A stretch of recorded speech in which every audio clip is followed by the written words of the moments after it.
Bismillahirrahmanirrahim. Assalamu alaikum dear students, how are you? This is New Syllabus Primary Mathematics Book 5. Today we are going to do chapter number 5, ratio, lesson number 3, word problems. Okay? You can see on page number 117 some practice questions. So let's do them.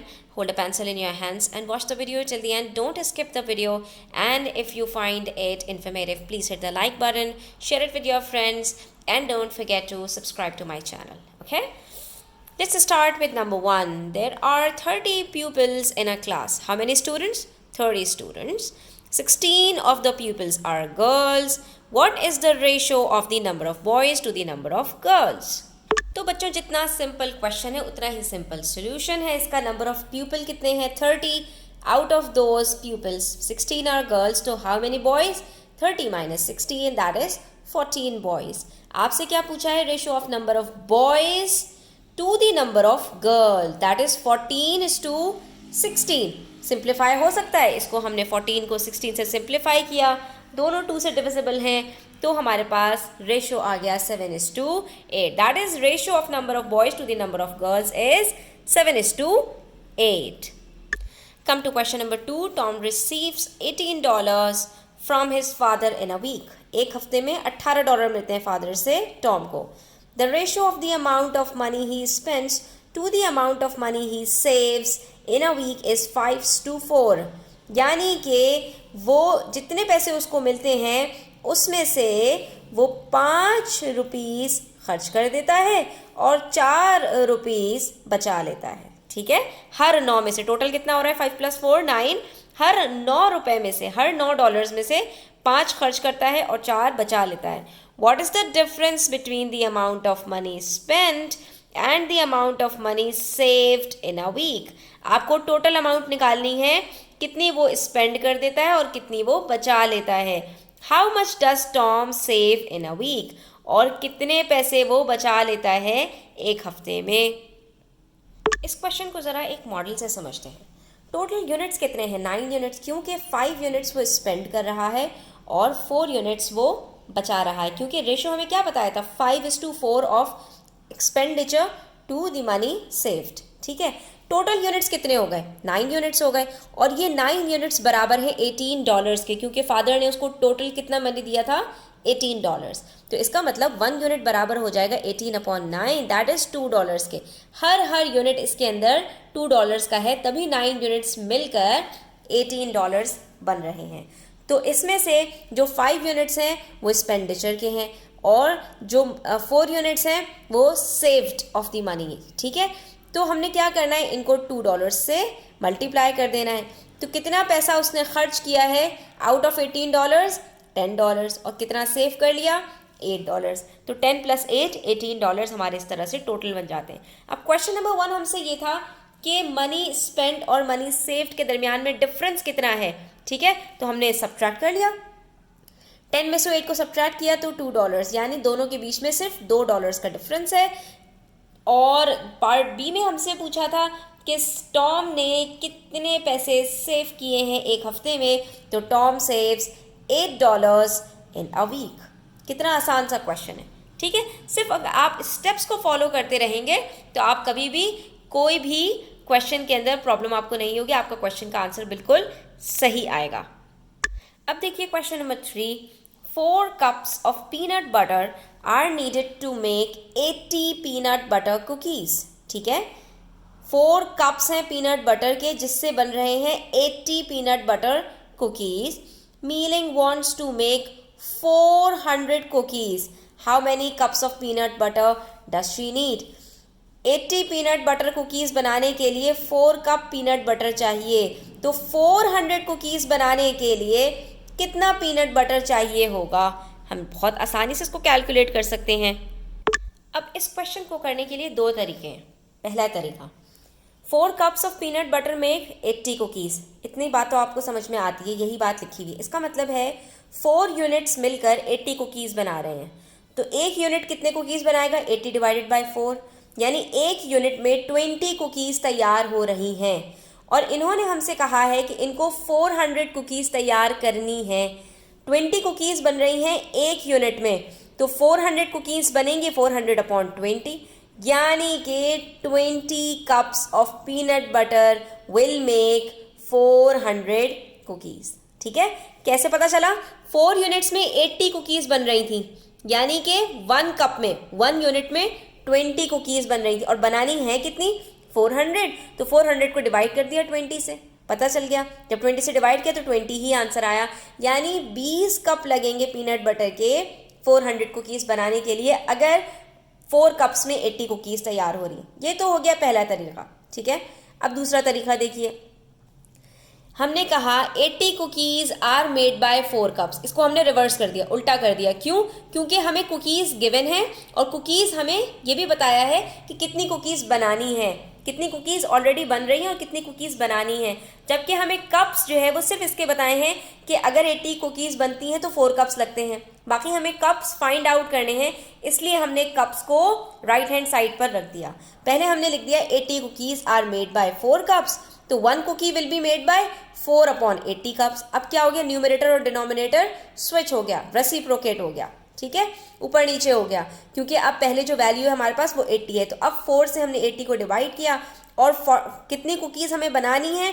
400 cookies हमें बनानी है, तो हमने लिख दिया 400 cookies will be made by 4/80 multiply by 400। ठीक है, तो हमें पता चल गया, हमने इसको डिवाइड कर लिया, 0 0 से कट हुआ, 8 1s are 8, 8 5s are 40, 4 5s are 20 cups. वही सेम आंसर आया जो हमारा जो है वो फर्स्ट मेथड से आंसर आया था। अब देखिए question number 4। A Honey due has a mass of 3 kg। ठीक है, एक हनी ड्यू का मास बताया आपको कि वो 3 kg की है। The ratio of the mass of a guava to the mass of the honeydew is 2:25। Honeydew का टोटल मास बता दिया, उसके बाद रेशो बताया है गावा का, यानी गावा पहले है और हनी ड्यू बाद में है। तो इसमें हमारे पास जो ये रेशो है ये 25 वाला ये गिवन है टोटल। ठीक है, इसका मास जो 25 है रेशो में, उसका मास 3 kg है, लेकिन जो रेशो में 2 है उसका मास कितना है ये आपको निकालना है। अब देखिए इस क्वेश्चन को कैसे सॉल्व करेंगे, स्टेप बाय स्टेप देखिए। मास बताया है हनी ड्यू का 3 kg, लेकिन गावा का कितना मास है ये नहीं मालूम। अलबत्ता हमें ये बताया है कि दोनों का जो रेशो है वो 2:5 है, यानी गावा टू हनी ड्यू हमारे पास 2:25 है। तो यूनिट्स ऑफ हनी ड्यू कितने हो गए? 25, और यूनिट्स ऑफ गावा कितने हो गए? 2। अब ये जो हमें यूनिट्स बताए हैं 25, ये टोटल मास कितना है इसका? 3 kg। तो हम ये कह सकते हैं कि 25 यूनिट्स बराबर हैं 3 kg के, क्योंकि यूनिट्स हनी ड्यू के 25 हैं और इसी का मास गिवन है 3 kg। तो जो चीज़ें हमारे पास गिवन होती हैं हम उन्हीं को साथ में लेकर चलते हैं। अब हम ये देख सकते हैं कि 25 यूनिट्स जो रेशो में मौजूद हैं वो बराबर है 3 kg के, तो 1 यूनिट बराबर होगा 3/25 kg के। इसमें कोई मसला नहीं है। ठीक है, जब इतनी बात समझ में आ गई स्टूडेंट्स, तो हमें ये बात भी पता है कि गावा के पास कितने यूनिट्स हैं? गावा के पास 2 यूनिट्स हैं, तो इसका मतलब है कि 2 यूनिट बराबर हो जाएंगे मल्टीप्लाई बाय 2 कर देने से। अब मसला जो आ रहा है ना, वो यहाँ पर ये मसला आ रहा है कि हमारे पास जो आंसर है वो फ्रैक्शन में आ रहा है, प्रॉपर फ्रैक्शन में, और हमें होल नंबर में आंसर चाहिए। तो हमारे पास जो केजीज आ रहे हैं दैट इज 6/25 kg। हमने 3 को 2 से मल्टीप्लाई किया। अब ये सिंप्लीफाई नहीं हो सकता, हमें होल नंबर में आंसर नहीं मिल रहा। तो प्रॉब्लम क्या है? यूनिट ही तो है, केजी को ग्राम्स के अंदर कन्वर्ट करके देख लो, हो सकता है कि आपका आंसर होल नंबर में निकल आए, क्योंकि 1 kg is equals to 1000 grams, तो 6 kg is equals to 6000 grams. अब आपने क्या करना है, इस केजी को मल्टीप्लाई कर देना है 1000 से, ताकि आपके पास आंसर ग्राम्स में आ जाए और शायद होल नंबर में मिल जाए। तो हमने यहाँ पर ये किया कि mass of guava is equals to 6/25 multiply by 1000। अब ये 6000 बन गया, 6000 को हमने डिवाइड करके देख लिया 25 से, तो हमें आंसर होल नंबर में मिल गया, क्योंकि ये कम्प्लीटली डिवाइड हो गया और हमारे पास आंसर आ गया 240 ग्राम्स। इसका मतलब ये हुआ कि द मास ऑफ द गावा इज 240 ग्राम्स। ठीक है, तो हमने इस तरह से अपना आंसर होल नंबर में निकाल लिया। हमसे यही पूछा था कि मास बता दो गावा का, हम चाहे ये भी लिख सकते, अगर आप ये भी लिख देते हैं 6/25 kg, वो भी गलत नहीं होगा, क्योंकि आपसे यहाँ पर ये नहीं कहा कि आपने अपना आंसर होल नंबर में लेकर आना है या आपने अपना आंसर ग्राम्स में बताना है। ठीक है, इस तरह कुछ भी मेंशन नहीं है, तो ये भी आपका आंसर बिल्कुल करेक्ट होगा। लेकिन हाँ, अगर आप ये वाला आंसर लिखते हैं तो ये ज़्यादा अप्रोप्रिएट है। ठीक है, अब पेज 118 पर देखिए, क्वेश्चन नंबर 5 है, there are 3 different types of animals on a farm, the table shows the number of each type of animal. 3 animals हैं, ठीक है, और उन सब का आपको बता दिया है कि कितने कितने हैं। चिकन बता दिए 25 है, शीप बता दी 9 है, गोट नहीं पता कि कितनी है। अब मजीद इन्फॉर्मेशन दी है कि the ratio of the number of chickens, ये जो चिकन्स का रेशो बन रहा है to the total number of animals, यानी तीनों को मिलाकर उसके साथ ऑन द फार्म इज 5:8। ठीक है, क्या रेशो बन रहा है? 5:8। ये 5 जो है ये नंबर ऑफ चिकन्स का रेशो है, और ये जो 8 है ये टोटल नंबर ऑफ एनिमल्स का रेशो है। How many goats are there on the farm? कैसे फाइंड आउट करेंगे? ये भी इंतहाई सिंपल क्वेश्चन है। नंबर ऑफ चिकन्स बताई हैं 25, नंबर ऑफ शीप बताई हैं 9, नंबर ऑफ गोट नहीं पता, इसी तरह टोटल नंबर ऑफ एनिमल वो भी नहीं पता। अब देखो यूनिट्स इनमें से किसका गिवन है, आपने उस चीज़ को पकड़ना है। आपने ये देखना होता है स्टूडेंट्स कि टोटल नंबर कौन सी चीज़ का गिवन है, कौन सी क्वांटिटी का गिवन है, और यूनिट्स किसके गिवन है, रेशो किसका गिवन है। उस चीज़ को पकड़ लोगे तो आप आसानी से अपना क्वेश्चन सॉल्व कर लोगे। अब आप यहाँ पर देखो यूनिट्स ऑफ चिकन वो भी गिवन है, रेशो से हमने निकाला यूनिट्स, वो कितने हैं 5, और टोटल यूनिट्स भी गिवन है 8। अब देखो यहाँ पर यूनिट्स हमारे पास सिर्फ 2 चीज़ों के हैं, जिसमें से जो चिकन है उसके टोटल नंबर भी पता है, अलबत्ता जो टोटल यूनिट्स हैं तो टोटल नंबर ऑफ एनिमल्स नहीं पता, इसलिए हम टोटल नंबर ऑफ एनिमल्स को नहीं छुएंगे, सिर्फ हम यूनिट्स ऑफ चिकन और टोटल नंबर ऑफ चिकन्स को उठाकर अपनी आगे वैल्यूएशन करेंगे। ठीक है, तो हमने ये कहा कि यूनिट्स ऑफ चिकन कितने हैं 5, और टोटल नंबर ऑफ चिकन कितने हैं 25। इसका मतलब ये हुआ कि ये जो 5 यूनिट हैं बराबर हैं ये 25 चिकन्स के। तो एक यूनिट में कितनी चिकन्स होंगी? ऑफ कोर्स 5, 25 को 5 से डिवाइड किया, आंसर आ गया 5, यानी 1 unit is equals to 5 chicken या 5 एनिमल्स। सही है, तो हमारे पास ये जो यूनिट्स ऑफ टोटल यूनिट्स दिए हुए हैं ये कितने हैं 8, जो कि एनिमल्स के यूनिट्स को डिनोट कर रहा है। तो इसका मतलब ये हुआ कि 8 यूनिट ऑफ एनिमल्स में हमारे पास टोटल कितने एनिमल्स आ जाएंगे? 5 को मल्टीप्लाई कर लो 8 से, आपको पता चल जाएगा कि आपके पास कितने टोटल एनिमल्स हैं। तो हमारे पास 40 टोटल एनिमल्स हैं, जिसमें से हमारे पास 25 चिकन्स हैं, 9 शीप्स हैं, तो बाकी गोट्स होंगी। तो वो हम कैसे निकाल लेंगे? सिंपल है, आपने सब्ट्रैक्ट कर देना है 40 में से 25 और 9 को, आपको पता चल जाएगा आपके पास कितनी गोट्स हैं। ठीक है, तो 40 में से 25 और 9 को सब्ट्रैक्ट किया, हमें पता चल गया कि हमारे पास टोटल 6 गोट्स हैं ऑन द फार्म। ठीक है, this is our result. Now come to question number 6 on page 118. At a concert, there were 301 people in the audience, and the ratio of the number of children to the number of adults in the audience was 2:5. ठीक है, एक concert है जिसके अंदर कितने people हैं? Total 301 people are there, and the ratio of the number of children to the number of adult. इसके अंदर सब शामिल हैं, ऑडियंस का मतलब क्या है? बच्चे बड़े सब शामिल हैं, जिसमें से रेशो बच्चों का अडल्ट्स के साथ वो 2:5 है, यानी कि हर 7 लोगों में से 2 बच्चे हैं और 5 अडल्ट्स हैं। Of all the children 40 of them were boys and the rest were girls. तो जितने टोटल बच्चे हैं उसमें से 40 बॉयज हैं, बाकी जितने भी बच्चे हैं वो सब गर्ल्स हैं। How many more adults than children were there at the concert. तो आप ये बता दीजिए कि बच्चों से कितने ज़्यादा आपके पास अडल्ट्स हैं, डिफरेंस निकालना है। बहुत ही सिंपल इसका सोल्यूशन है। आपको टोटल नंबर ऑफ पीपल कितने बताए हैं? 301, यानी 301 लोग मौजूद हैं वहाँ पर। ठीक है, जिसमें से आपको यूनिट्स बताए हैं चिल्ड्रन के, टोटल नंबर ऑफ चिल्ड्रन नहीं पता, टोटल नंबर ऑफ अडल्ट्स नहीं पता, सिर्फ टोटल कितने लोग हैं वो बताया। उसके बाद ये बताया उसमें से जो यूनिट्स ऑफ चिल्ड्रन है जो उसका रेशो है वो कितना है 2 यूनिट्स, और यूनिट्स ऑफ अडल्ट्स कितना है 5 यूनिट्स। टोटल आपको ये भी नहीं बताया कि टोटल नंबर ऑफ यूनिट्स कितने हैं, यानी ये जो लोग हैं ये किसके ऊपर डिवाइड होंगे। तो कोई बात नहीं, अगर वो नहीं बताया तो बच्चे और अडल्ट्स ही तो हैं, आप इन दोनों को ऐड करके निकाल लीजिए टोटल यूनिट्स। अब आपके पास जो जिसका आपके पास टोटल नंबर गिवन है उसका आपके पास यूनिट्स भी गिवन है, यानी टोटल नंबर ऑफ पीपल भी पता है और टोटल यूनिट्स भी पता है। इन दोनों वैल्यूज़ को हमने उठाना है और हमने इससे अपने जो क्वेश्चन है उसको सॉल्व करना है।